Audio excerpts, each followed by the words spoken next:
Hola, ¿qué tal, afición del Club Deportivo Múxeres? Bienvenidos a esta segunda temporada que ya llevamos en el podcast del club. Sean todos bienvenidos. Y en este segundo capítulo estamos con un personaje muy especial y muy querido por muchos, que ya nos lo habían pedido bastante y lo logramos, afortunadamente, el señor Barak Feber. ¿Cómo estás, Barak? Muy buenas noches. Muy bien, Aarón, gracias por la invitación. Siempre es difícil arrancar las segundas temporadas, ¿no? Como que Claro. ya no encuentras invitados para la segunda, ya encontraste a todos los que quieres en la primera y ya tienes que bajar el nivel, ¿no? Para los segundos. Pero bueno, aquí estamos tratando de enaltecer esta segunda temporada. Muchas gracias por tu tiempo, gracias por tomarte tu tiempo acá con nosotros. Sabemos que estás en Estados Unidos y en Connecticut, trabajando mucho por allá y haciendo un montón de cosas. Pero primero cuéntanos, ¿qué es lo que has hecho a partir de que Barack Feber se hizo comentarista, analista deportivo? ¿De dónde salió Barack Feber y por qué le gusta el fútbol? Bueno, salió de una familia no futbolera, por eso es extraño que me guste tanto, ¿no? Nadie en mi familia, mis tíos un poquito sí, es decir, sí, mis tíos sí que son aficionados al fútbol, pero mi familia directa no, mi mamá no, mi papá no lo era, aunque no conviví mucho con él, Ujú. porque falleció cuando yo tenía 4 años, en fin, en realidad es algo que me atrajo, no encuentro el momento en el que fue, porque obviamente no fue en casa, pero sí Ujú. es algo que ha sido parte de mi vida desde muy chiquito, ¿no? Y me hice muy aficionado a verlo y jugarlo y que fuera parte de mi vida desde muy temprano y por eso pude ir tomando decisiones eh, que me llevaron afortunadamente a donde estoy hoy y a donde he estado en los últimos, ya ni quiero contar cuántos años, ¿no? En los medios. Según lo que vimos acá y que los que te seguimos desde que estabas en protagonistas, ¿no? Con la Contacrónica y los valedores y demás, empezaste muy joven en TV Azteca, ¿no? Por ahí de los 14 años, una cosa así, y acérrimo Empecé a rival los de la 16 en TV Azteca. a los Empecé a los 16. 16 en TV Azteca, pero a los 14 empecé en una revista. O sea, Ah, mi cierto. primera publicación, cuando aparecí por primera vez en los medios, cuando apareció ese tal Barack Feber, fue en una Ujú. revista Tiro de Esquina a los 14 años con un artículo dedicado al Cruz Azul y que se preguntaba si era o no el equipo ya merito. Estoy hablando de 1996. Claro, ¿y qué tanto queda de ese Barak de 14 años? Queda mucho y a la vez se han perdido muchas cosas también, ¿no? Queda la esencia, queda la pasión, Ujú. queda cierta inocencia en general, eh, queda las ganas de hacer las cosas lo mejor posible, de ser, si no perfeccionista, ser lo que puedo llamar 90%ista, ¿no? Es decir, abajo del 90% nunca. Este, quedan esas cosas, ¿no? Queda la pasión, insisto, ¿no? Por lo que me gusta y la transparencia, ¿no? La transparencia con la que siempre he tratado de llevar mi profesión desde muy temprano, primero por instinto a los 14 años y ahora por convicción, obviamente. Eh, Ujú. y bueno, se han perdido cosas. Yo era muy fanático de Cruz Azul, por ejemplo, muy fanático Claro. de Cruz Azul y de eso, por eso escribí ese primer artículo que me publicaron sobre el Cruz Azul y las cosas han cambiado mucho desde entonces, pero sí, ciertas cosas han cambiado, obviamente, como con todos, cuando tenemos 14 años somos una cosa, pero se mantienen ciertas esencias, ¿no? Y dentro de mi trabajo como periodista, si se puede llamar así, o entretenedor, pues creo que mantengo varias cositas todavía. ¿Cómo compaginas estas dos versiones que tienes, ¿no? El analista deportivo, el comentarista, y el chico que hace podcast, que tiene un canal de YouTube, que hace hasta comedia, ¿no? Que viene ya desde valedores y demás. ¿Cómo logras Bueno, esa especie de equilibrio? pues no lo planeas, simplemente viene y creo que el entorno es el que te lo marca, ¿no? No solamente cuando trabajas en los medios, sino es que tú, Aarón, eres uno con tu pareja y otro con tus padres y solamente otro con Ujú. tus primos y otro con tus cuates, y en cada escenario, y no porque tú te programas y dices, bueno, aquí voy a ser el chistoso, y aquí voy a ser el romántico, y aquí voy a ser serio, ¿no? Y aquí voy a ser cagado, no, Claro. simplemente el entorno es el que te lleva a ser como eres en diferentes escenarios. Y aquí es lo mismo, ¿no? Hay escenarios más relajados y hay escenarios donde impera un poquito más la seriedad. ¿Y tú qué prefieres? tú que tienes ya esta libertad, ¿no? De elegir, quiero hacer un podcast, quiero hacer un canal de YouTube, quiero comentar en ESPN o quiero estar en cualquier otro lado, ¿qué es lo que Sí. más disfrutas?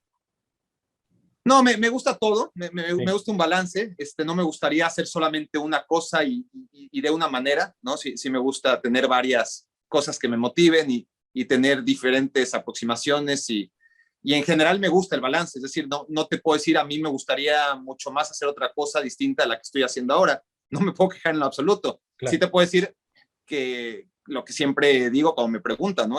Si algo disfruté y mucho, por ejemplo, ya que mencionaste a los valedores de Iztacalco, ese tipo de cositas en su momento es algo que realmente me llenaba porque me divertía mucho, me divertía mucho hacerlo. En general, soy un tipo muy afortunado, como prácticamente todos mis compañeros, me dedico y me pagan y no me pagan tan mal por hacer lo que para muchos es el entretenimiento, nada más, el hobby, pues para mí es el trabajo, ¿no? Me dedico a ver fútbol y no me puedo quejar en absoluto por ello, ¿no? Pero sí que han habido momentos de mi trayectoria que han sido aún más divertidos, ¿no? Pero lo bueno es compaginar, ¿no? Porque si nada más me dedicara a ser valedores de Iztacalco 24 horas al día, 7 veces a la semana, pues dejaría de disfrutarlo. Obviamente tiene que ser nada más el postre, ¿no? Y darle el tiempo que merece para mantener el balance entre todas las cosas que quieres hacer.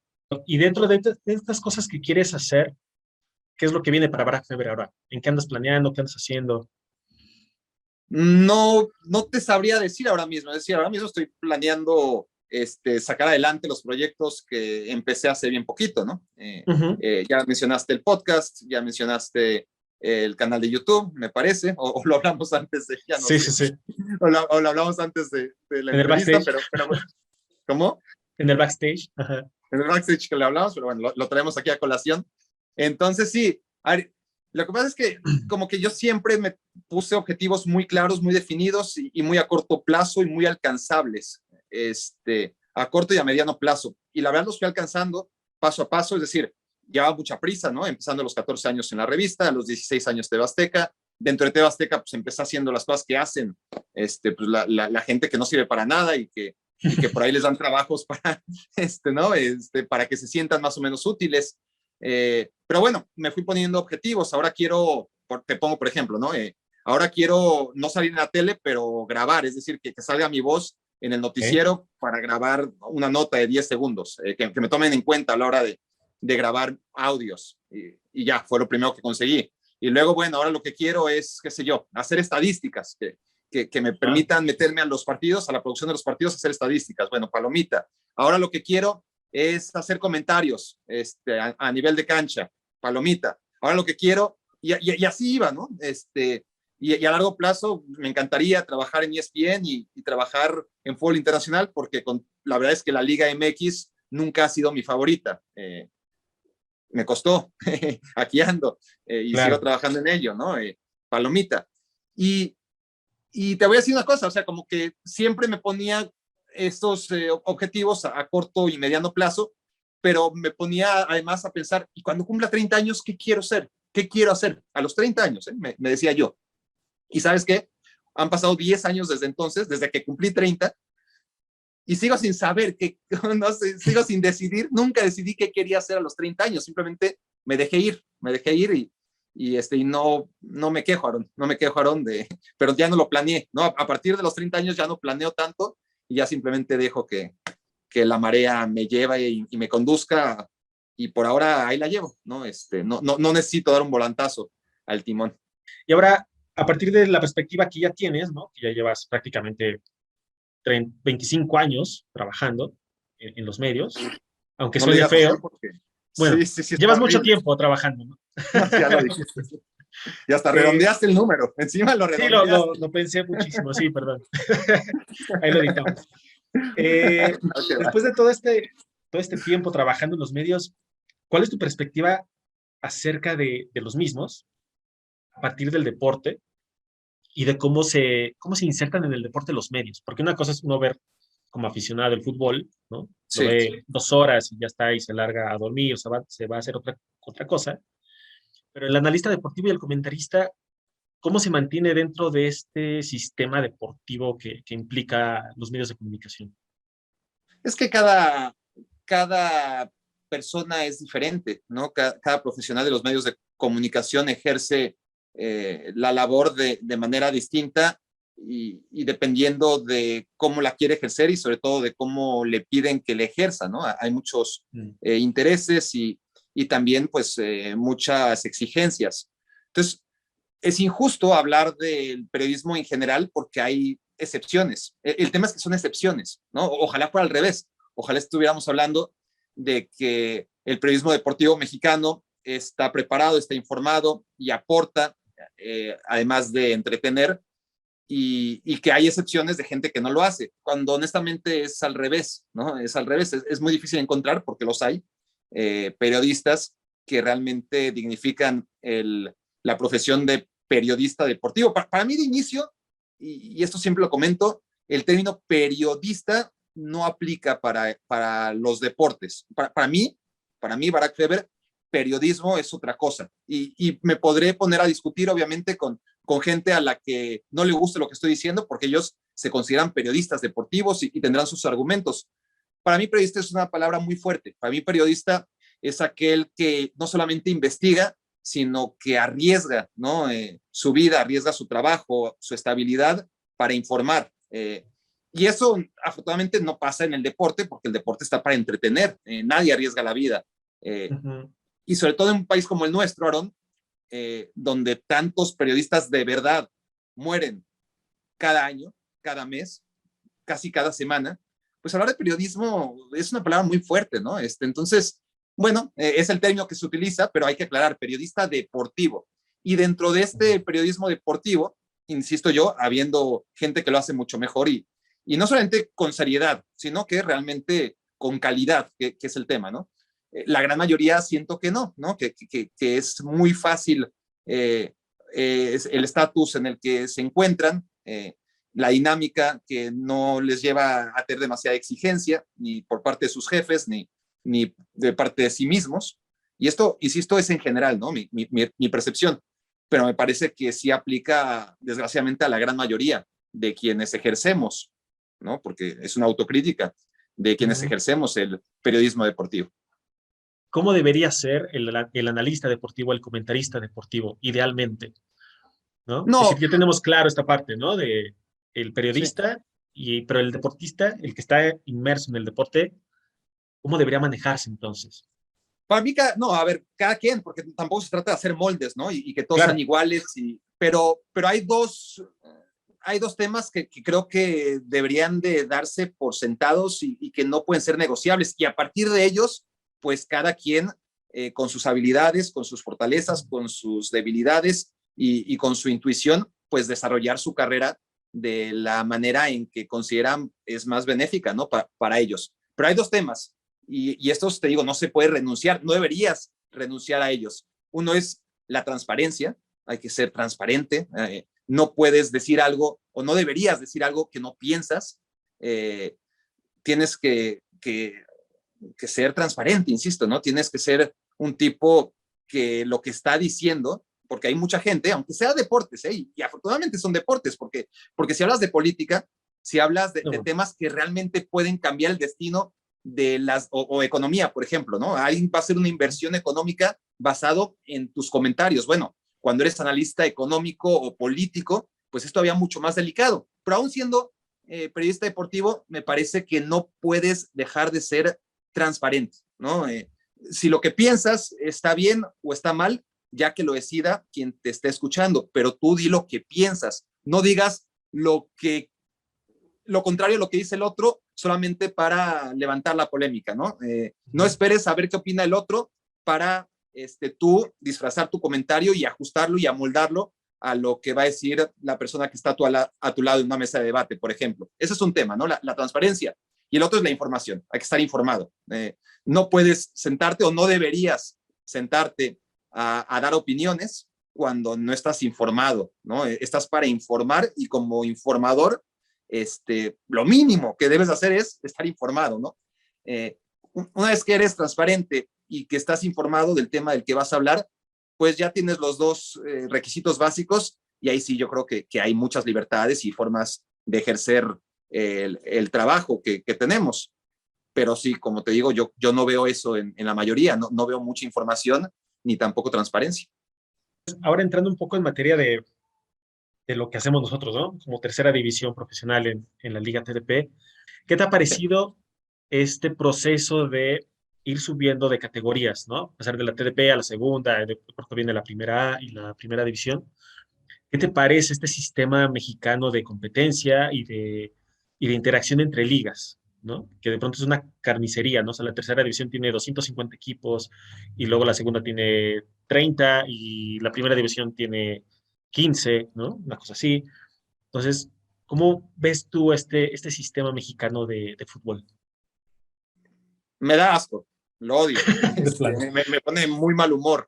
Es Ok. lo, honestamente es un tema en el que un país tan grande como México, tan futbolero, con tantos municipios, con tantas ciudades muy futboleras, con tantos equipos de fútbol, y que al final esté secuestrado por 12, 14 o 15 tecnócratas, ¿no? Que han decidido que el fútbol de primera división es exclusivo de ellos, ¿no? Y de sus plazas, y si no están en la plaza que ellos consideran va a ser más fácil de explotar a nivel económico, pues cambian al equipo, ¿no? De colores y de plaza y se lo llevan a otro lado, pero son los mismos dueños y son las mismas ciudades, ¿no? No hay mérito a la hora de ir subiendo de categoría, no hay casos excepcionales de ciudades pequeñas, pero que con buen trabajo logran, gracias a un sistema de competencia mínimamente justo, porque no se pide más, ¿no? Simplemente dale a quien merece el premio que ha ganado, a quien ascendió, permítelo ascender. Y por supuesto que el tema del que se ha hablado, pero nunca lo suficiente, es de que se haya quitado el descenso de la liga de primera A o como la llamasen, liga de ascenso en su momento, y que ya no haya ascenso a primera división.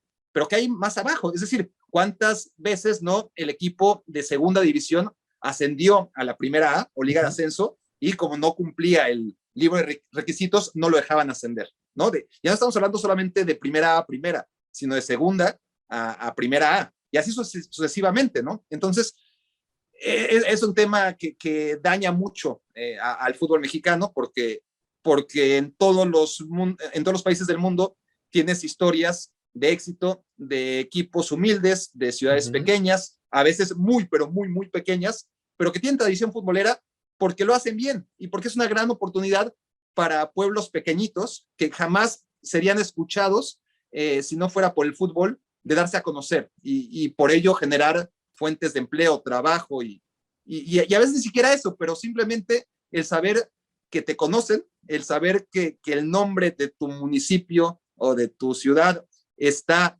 en boca de todos por un equipo de fútbol, pues ya te lleva a la trascendencia a la que aspiramos todos, ¿no? De una manera u otra. Y eso el fútbol mexicano, a diferencia de prácticamente todos los fútboles del mundo, no te lo da, porque no te lo da ni en el sistema de competencia de las ramas de la pirámide en la que en todo el mundo está conectado, ¿no? El equipo de primera división y los 15, 18, 20, los equipos que quieras que conforman la primera división están interconectados con los de segunda y los de segundo con los de tercera y los de tercera con los de cuarta y así sucesivamente con una red de ascensos y descensos que además no solamente es uno, son varios. Así tiene que ser.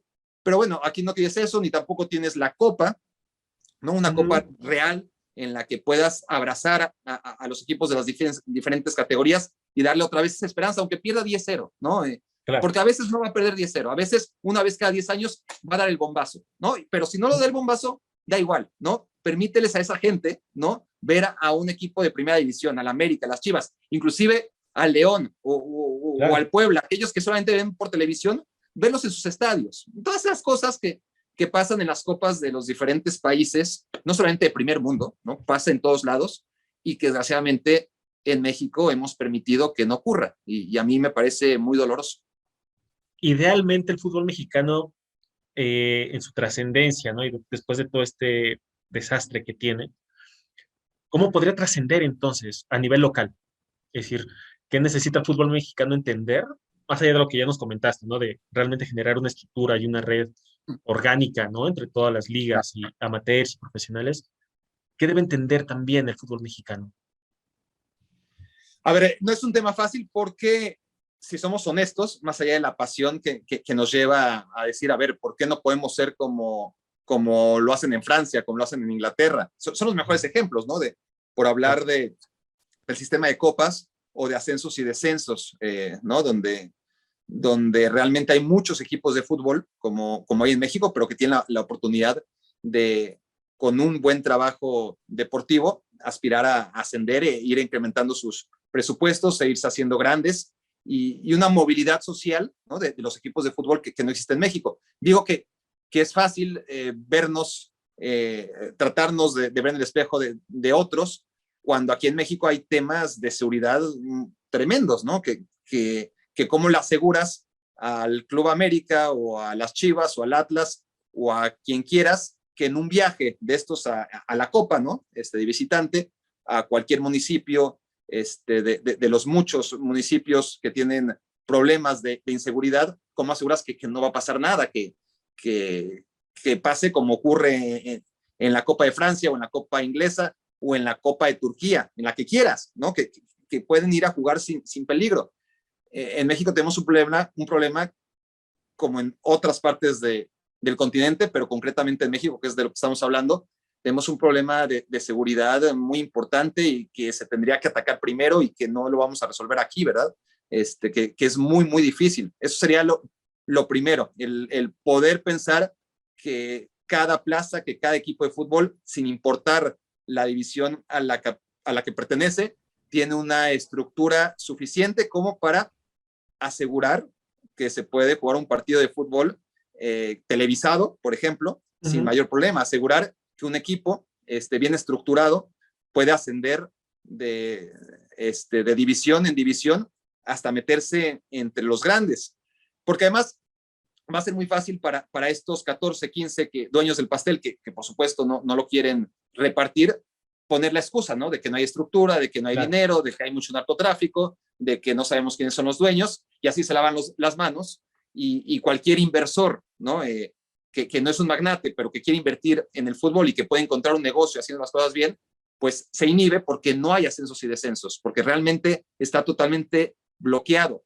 Y por la situación política y social que vive en nuestro país, pues les hace mucho más fácil a los dueños de América y de Chivas y de todos estos de los que estamos hablando, pues mantener las cosas como están.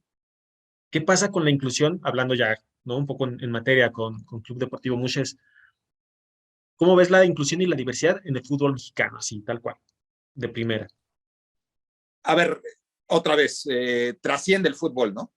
El fútbol no es más que el reflejo de lo que es la sociedad y no podemos pensar que el aficionado al fútbol es machista y el resto del ciudadano mexicano no es machista o es homófobo y el resto no, o al revés, que vivimos en un país con tendencias homofóbicas, pero que el aficionado al fútbol no lo es, ¿no? Por supuesto que van íntimamente ligados y el aficionado al fútbol es simplemente una muestra de lo que es el ciudadano en general. Entonces, veo progresos como todos, o sea, se ha progresado y mucho en pocos años, ¿no? El mejor ejemplo es el Club Muches, por supuesto, creo que habría sido impensado, ¿no? Yo lo veo desde lejos y obviamente habrán tenido experiencias negativas, positivas, pero estoy inclinado a pensar que han sido sobre todo positivas y esto no habría sido posible, ya no hablemos hace 100 años, es que hace solamente 10 años, tener un equipo que aboga como lo hace tu club, por esta pluralidad, por esta inclusión, y que lo hace de manera tan tajante y abierta y es algo que a ver, insisto yo, se ha podido dar gracias a un cambio de mentalidad, me parece a mí, de las nuevas generaciones. Es un tema de evolución que creo que por fin, después de muchas generaciones, esta última generación ha logrado dar un paso adelante y el Club Muches no es más que un ejemplo poderoso de ello. Claro. Y entonces, para ir cerrando esta idea de inclusión y diversidad, ahora del otro lado, desde la investigación, el periodismo, el análisis deportivo, ¿cómo se maneja este tema de inclusión? Es decir, se empiezan a enterar, se empiezan a informar, eh, o simplemente van siguiendo un poco, digamos, como la corriente de lo que está un poco de Sí. moda, ¿no? Que de pronto parecería eso, que es una moda. ¿Qué pasa con el analista deportivo y el comentarista? No, mi percepción es que lo que se hace ahora mismo a nivel cobertura, tanto, Ujú, por ejemplo, hablemos del fútbol femenil, ¿no? Se hace porque es ahora mismo lo políticamente correcto, no de una convicción, honestamente. Es ujú, decir, es lo que se está haciendo, se va a ver bien y es más bien un ejercicio de relaciones públicas, pero no veo ok, un convencimiento, ¿no? Real, si quieres que te sea honesto, como para ujú, darle difusión y para realmente invertir en él. Eh, y cuando hablo de invertir, me refiero a invertirle tiempo, ¿no? ujú, ujú. Entonces, sí hay avances, insisto yo, pero creo yo que están más motivados por el qué dirán si no lo hacemos, ¿no? Vamos a mostrar qué abiertos somos y qué inclusivos somos, pero no porque estamos conscientes e involucrados y porque realmente creemos en ello, sino porque es lo que está bien. Y ya es un avance, ¿no? Que se haya decidido que está bien, ya es un avance. ¿Y tú cómo te enfrentas a este tema? Es decir, tú como que ya vienes, ¿no? De esta especie de vieja guardia, ¿no? Desde Tebasteca, y después Sí. pasaste a ESPN y luego acá a Estados Unidos. ¿Cómo ha sido tu transformación en ese sentido? Es decir, ¿cómo veías en esos primeros años estos temas, ¿no? Sí. A nivel de cancha y a nivel, digamos, como interno, eh, Pues, desde el periodismo y ahora. pues sí, yo creo que mi generación nos quedamos un poquito a la mitad Ujú, entre estas dos generaciones de las que te hablo, ¿no? Aquella de las viejas formas y mucho más cerrada y que no se daba cuenta de la exclusión a la que sometía con sus comentarios y con sus bromas. Y, y, yo fui parte de eso también, mi generación fue parte de eso, pero también un poquito la transición a esta nueva generación que se da cuenta que todo eso no está bien, que no debe ser así. Eh, y, y sí, me tocó claramente las dos partes, ¿no? Y como tal, pues te tienes que ajustar y te voy a contar una anécdota, por ejemplo, ¿no? ujú, Honestamente, que creo que evidencia mucho cómo vas manteniendo cierta inercia de la forma en la que creciste, ¿no? De tus usos y tus costumbres y cómo no te das cuenta hasta que ocurren cositas que pueden parecer insignificantes, pero con que te haga a ti clic, con que te des cuenta, ya estás del otro lado. Y te voy a platicar a mí lo que me pasó. Eh, Sucedió hace seguramente unos 6 o 7 años, fue aquí. Mi hija estaba tomando clases de fútbol en un verano. Aquí hospedamos, era un curso de chicos ingleses y brasileños. A mí me tocó un brasileño. Eh, y fue justamente en 2014, me acuerdo, porque yo venía del Mundial de Brasil. Entonces, era el curso de fútbol. Hospedamos al instructor que le estaba dando clases a mi hija en casa, porque te digo, van de gira ujú. y nosotros nos ofrecimos para darle hospedaje a cambio de un muy buen descuento, ¿no? en, este, en las clases de mi hija. A lo que voy es a esto, a que yo venía de Brasil, de convivir con camarógrafos, con gente de producción brasileños, más grandes que yo, y entonces, hablando con él, con el instructor en casa, al que estaba hospedando, que era un chavo, ¿no? De, no sé, 10 o 12 años menor que yo. Seguramente yo tenía 35, él tenía 22, 23. Y entonces le estaba diciendo de lo que había aprendido de portugués, ¿no? Lo muy poquito que falaba portugués. Y le dije que una de las palabras de la que me acordaba era fiado, ¿no? Y yo para hacerme el Ujú. chistoso, fiado. Y a él no le causó nada de gracia. Tampoco me dijo nada, o sea, fue respetuoso, porque además estaba en mi casa, pero noté inmediatamente que estaba incómodo, ¿no? Y fiado en Brasil es el equivalente a puto en México, Ok. ¿no? Entonces, para mí me pareció muy chistoso, para romper hielo, decirle que yo había aprendido la palabra fiado. Y a él, parte de esta nueva generación, pues no, sin decírmelo, con su semblante, me di cuenta no que yo no había hecho un comentario correcto. Y en ese Ok. momento me di cuenta, ¿no? Con esa tontería, ¿no? Te das cuenta, pero sí que necesitas de gente nueva, ¿no? Porque mientras yo había convivido en Brasil con gente mayor, gente de 40, 50 años, que decían libremente este tipo de términos, pues me topé con la otra cara, ¿no? Una cara mucho más evolucionada, en este caso de un chico brasileño, pero eso se puede ver en Estados Unidos y se puede ver en México y afortunadamente en todos lados. ¿Tú qué mensaje le darías a esta nueva generación, no solo de periodistas o de comentaristas deportivos que quieren entrar en este mundo de la comunicación, sino a la gente que quiera hacer deporte, a partir de lo que ya hablamos un poco, ¿no? De el asco que es el fútbol mexicano, el cómo se manejan, las partes positivas que también tiene y este tema de inclusión, es decir, cómo deberían insertarse en el deporte actualmente. Pues bueno, la verdad es que es muy fácil decir sean parte del cambio, ¿no? Ustedes pueden, vamos, está en sus manos, pero es la verdad, a final de cuentas, ¿no?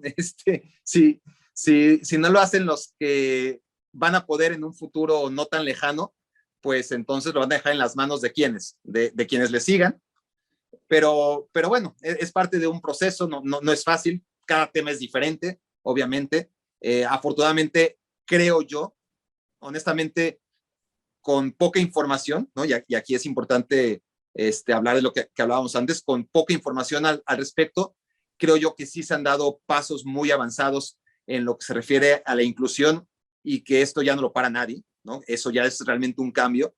Y claro que todavía tenemos el asunto ese, ¿no? Del grito en las tribunas y el debate que se extiende mucho más allá de si es correcto o no es correcto gritarle puto al portero cuando va a sacar de la portería, porque todo se está centrando en eso, ¿no? Deberíamos abrir mucho más nuestras mentes y darnos cuenta que el tema no es si el que está gritando lo hace por ser rebelde o porque le parece divertido o porque al mexicano no le gusta que le digan qué tiene que hacer o si realmente es un homofóbico de mierda, ¿no? Hay que darnos cuenta que al final no importa si para ti no es un insulto, importa si aquel al que te estás refiriendo pueda sentirse agredido. Y a partir de ese momento, pues ya es una herramienta en la que tú te tienes que dar cuenta que no está bien, ¿no? Porque si para ti está bien y para ti no es nada malo, si hay una persona o un grupo de personas que sí se sienten agredidos, pues simplemente deja de hacerlo, ¿no? Que además es muy fácil.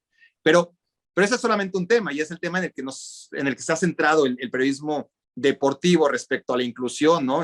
Sobre todo a eso, a un grito estúpido y que ya hubiera acabado si no se le hubiera dado tanto seguimiento, ¿no? Esa es la paradoja. Si no se hubiera hecho tanto ruido, si no se hubiera hablado tanto de él, ya hubiera muerto de aburrición y de aburrimiento y no ha sido así, todavía le queda cuerda. Pero bueno, por lo demás, Aaron, ¿qué te puedo decir? Es un tema de evolución. Ojalá podamos evolucionar como sociedad. Ojalá el fútbol mexicano pueda evolucionar porque lleva siendo el mismo 25 años, por lo menos. Sí que hubo una evolución antes de 1994, creo que sí hubo un paso adelante, pero desde 1994 hasta la fecha estamos exactamente igual.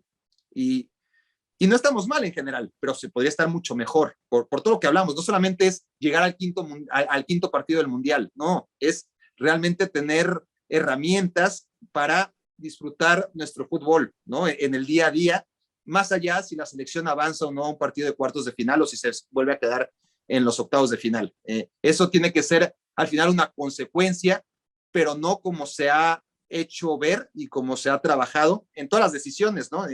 Desde los directivos hasta la manera en la que se cubre el tema selección nacional, todo se reduce a si la selección va a llegar o no al quinto partido, cuando detrás de eso hay muchas otras cosas que van a permitir a la larga que teniendo un mejor fútbol, una mejor estructura, un sistema mucho más justo, que México acabe haciendo las cosas mejor en los mundiales, ¿no? Pero eso será la consecuencia última y depende de muchos factores, de todas formas. A lo que voy, para terminar, porque era una pregunta muy, muy amplia, es a que, a final de cuentas, el fútbol mexicano lleva 25 años estancado, ¿no?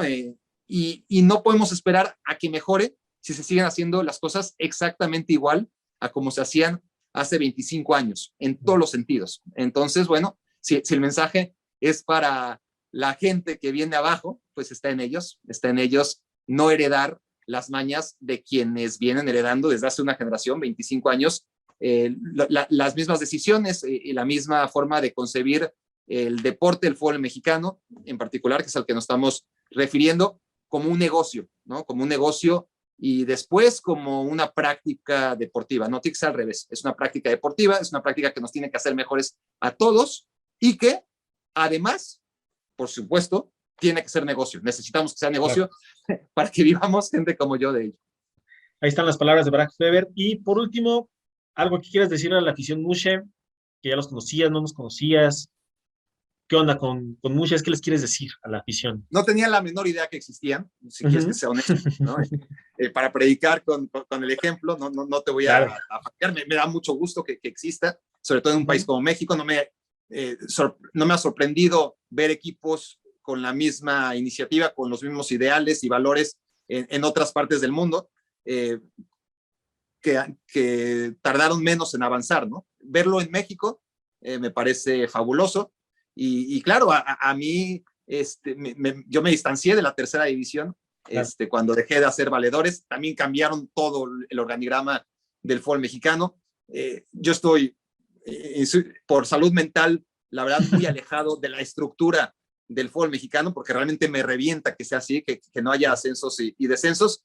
Pero bueno, por supuesto que una vez que recibí la invitación e hice una investigación de lo que es el club y ver que quedaron en quinto lugar, ¿verdad? Y que avanzaron a la temporada pasada.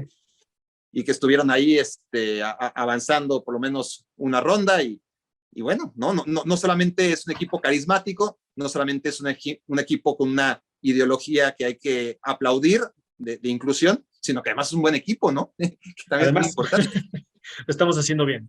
Buenísimo. Pues ahí está con ustedes Barak Feber. Muchas gracias por tu tiempo, Barak. Esperamos verte muy pronto. Este fue el segundo episodio de la segunda temporada de Club Mushes, del podcast, y nos vemos en la próxima.